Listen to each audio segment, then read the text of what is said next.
नमस्कार दर्शक बंधु मु प्रदीप आपण मानक स्वागत करुच्ची आज आउ एक नुआ भिडियो तो सुभद्रा योजनार जो हिताधिकारी मानक चतुर्थ किस्ती टंका मिलना से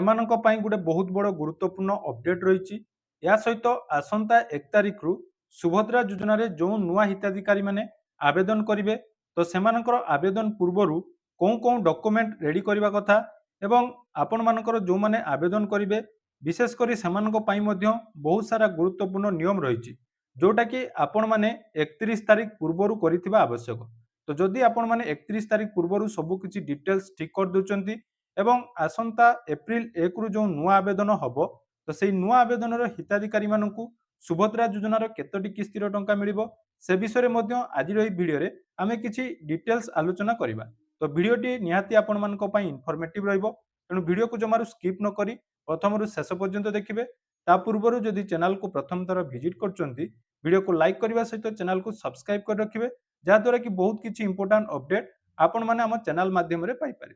देखु सुभद्रा योजनार वर्तमान सुधा आम जदि देखा आमर 4टी किस्तिर टंका जहाँकि मिल सारी तेणु ये 4टी किस्तिर टंका आसवा बहुत जन हिताधिकारी रही जो मैंने वर्तमान सुधा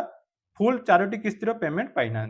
एवं सबुठारु आश्चर्यर कथा जे दीर्घ दिन धरी आपण मानकर देखंतु मार्च 8 तारिख रे हमर सुभद्रा योजनार चतुर्थ किस्तिर टंका मिलिथिला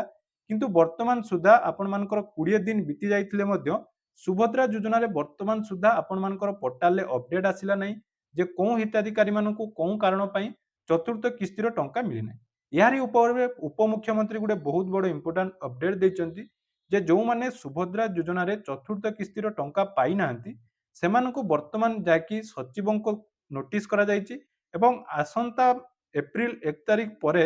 आपण मानकर जोटा कि सुभद्रा योजना रे कोन हिताधिकारी माने चतुर्थ किस्तिर टंका पाइले नै बा कोन कारणरो सेमानकर टंका आसिला नै से विषय डिटेल्स अपडेट आपण माने पोर्टल रे पाई जाई पारिबे एवं ता भितर जो माने योग्य विवेचित हेबे बा कोनोसी कारणरो जदि सेमानकर टंका आसी नै ताहाले आपण मानकु मध्य परवर्ती समय रे आपणकर टंका मिलिबो एटा गला सबुठारु इंपोर्टेंट अपडेट जो माने चतुर्थ किस्तिर टंका पाई नांती या सहित बहुत जनकर कमेंट थिला जे आमर चतुर्थ किस्तिर टंका आसी नै आमे नुआ आवेदन करिबा कि नै देखंतु चतुर्थ किस्तिर टंका आपण मानकर आसु थाउ बा न आसी थाउ बा पूर्वरु जदि आपण मानकर गुटिए बा दुईटी किस्ती पाइला परे रिजेक्ट हे जाईची ता परे मध्य आपण माने नुआ आवेदन करि पारिबे नै जेहेतु पोर्टल ले ऑलरेडी आपण मानकर आधार कार्ड सहित आपनकर डिटेल्स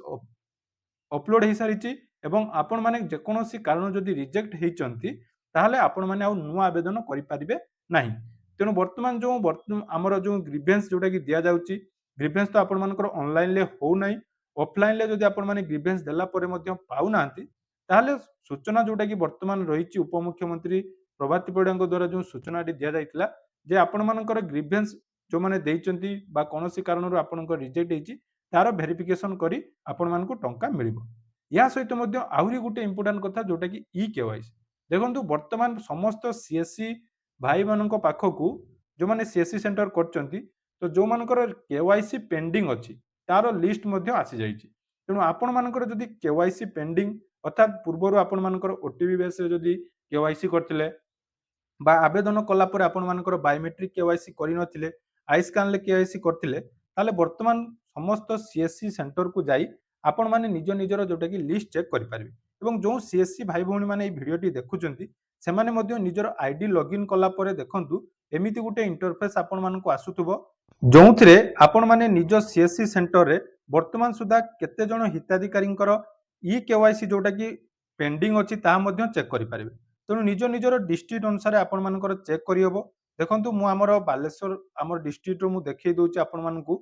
सब किसी डिटेल्स देखि दोछि तो ये व्यू ऑप्शन जो क्लिक कर देखु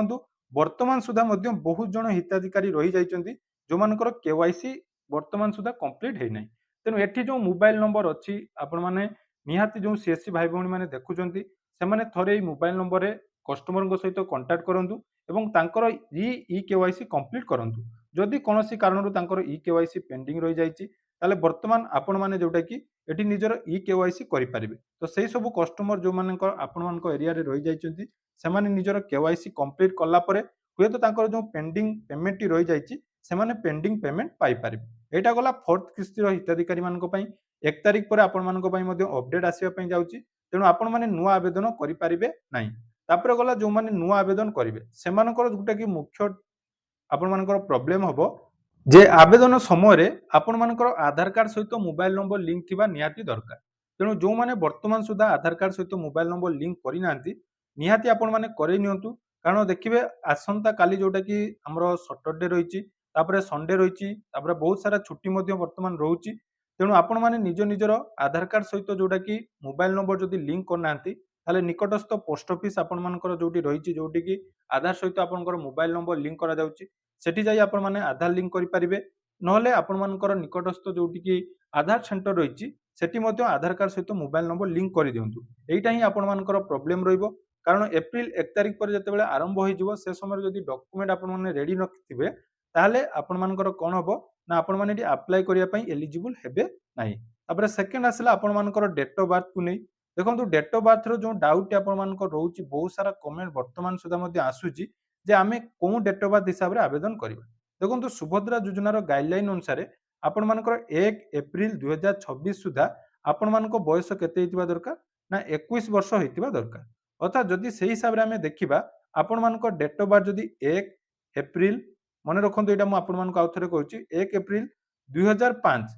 यारी भितर जदि आपणमानकर डेट ऑफ बार्थ अच्छी ताहले आपण माने जाकी एलिजिबल हेबे एवं एप्लाई करि पारिबे। जदि 2005 1 एप्रिल पर 2 एप्रिल 2005 भी हेतिबो ताहले आपण माने एलिजिबल हेबे नाही। या सहित 2004 मसिया जो माने अछंती जोटा कि नवेम्बर मासरे आपण माने एप्लाई करि पार नथिले किंतु वर्तमान आपण माने एप्लाई करिया पई एलिजिबल अटंती। तेणु सही हिसाब रे 21 वर्ष रु जो मानकर उर्ध्व अछि सेमान निजर एनपीसीआई बा आधार डीबीटी लिंक करिवा सहित निज निजर